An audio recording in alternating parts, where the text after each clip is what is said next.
Hi, I'm Julie Weber of Liberate Ministries, and today's topic is the woman at the well. Well, cited from my Lady Liberty workbook on page 14. When a woman has had an abortion, she begins to lose self-respect for herself. There is much pain, emotionally, mentally, spiritually, and physically. It is hard to describe what she is feeling at the time. She may consciously or subconsciously look for things or ways to fill the painful void that is in her life now.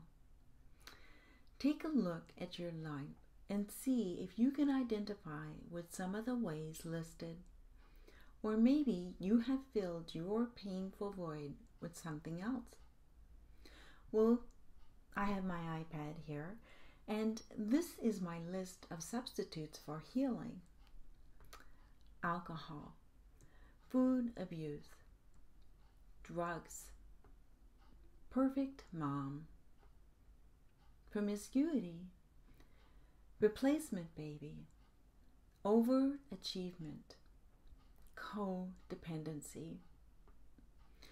Looking at that list, I filled my painful void with half of them.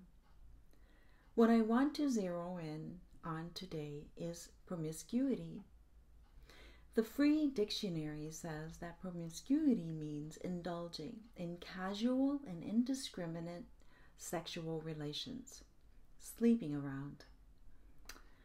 I would like to read through the book of John, chapter 4, from the Bible in the Message version.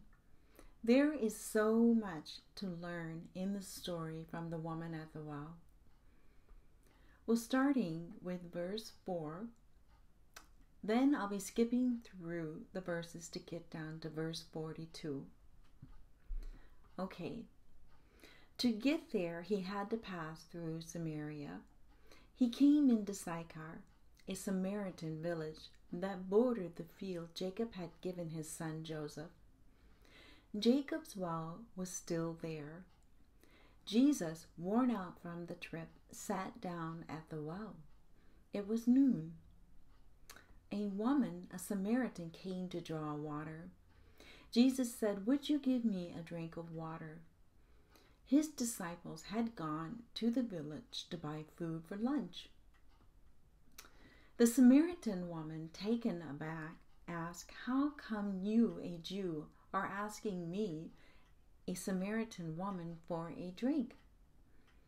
Jews in those days wouldn't be caught dead talking to Samaritans.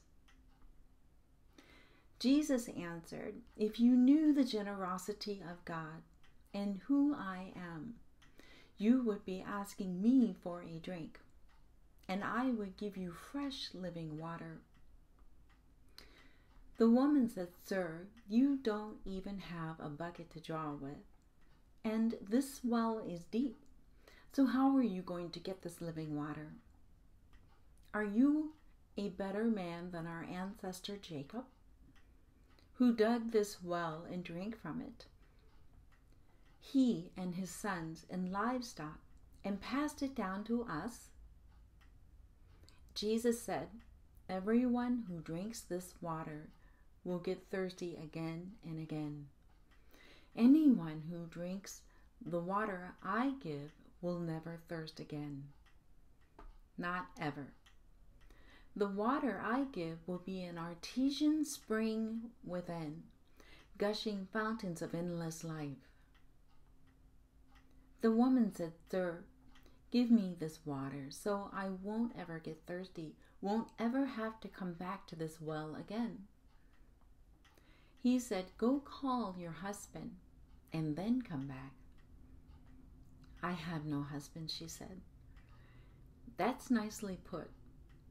I have no husband. You have had 5 husbands, and the man you're living with now is not even your husband. You spoke the truth there, sure enough." Just then his disciples came back. They were shocked. They couldn't believe he was talking with that kind of a woman. No one said what they were all thinking, but their faces showed it. The woman took the hint and left. In her confusion, she left her water pot. Back in the village, she told the people, "Come see a man who knew all about the things I did, who knows me inside and out. Do you think this could be the Messiah?" And they went out to see for themselves. Many of the Samaritans from that village committed themselves to him because of the woman's witness. He knew all about the things I did. He knows me inside and out. They asked him to stay on, so Jesus stayed 2 days. A lot more people entrusted their lives to him when they heard what he had to say. They said to the woman, "We're no longer taking this on your say-so. We've heard it for ourselves and know it for sure. He's the Savior of the world." Let's reflect on that story. The woman at the well had many men in her life, and the turning point was when she met Jesus. As she was truthful with him, she was able to reconcile her situation and be useful in her world by getting her whole city saved.